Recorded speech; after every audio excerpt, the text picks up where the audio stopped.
Today I'm going to show you the basics of using a wood burner, which is how I did the top of this box.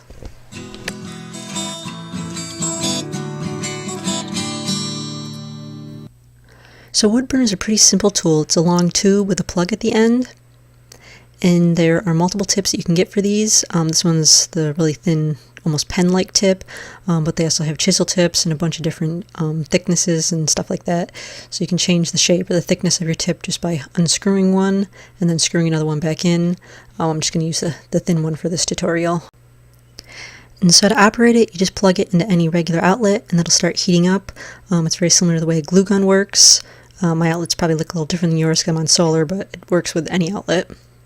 And so once it's heated up, anything that's metal will be very hot, so you only want to touch the plastic part or you'll burn your fingers.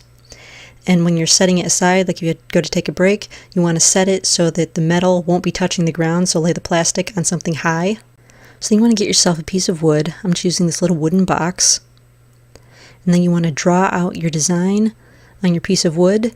You can either draw something freehand, or you can trace something, or you can also use a rubber stamp and stamp a design and then wood burn it later. But for your first one, you probably want to start with something simple. So I'm just doing a flower for this tutorial.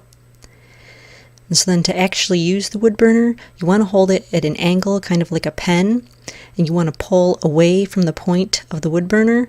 So if you're leaning it to the right, then pull it to right. If you're leaning it to the left, then pull it to the left. Just pull it away from the tip. And the smoking and hissing is normal because you're literally burning the wood. Going with the grain will be the easiest, so you want to be careful you don't go too fast when you hit those spots. And any lines you want deeper or darker, you can just go back over them again with the wood burner. The little dots in the center I made by just pushing the wood burner straight down into the wood. And again, this was a very simple design just for the tutorial, but once you get the hang of it, you can make some really cool designs with a wood burner.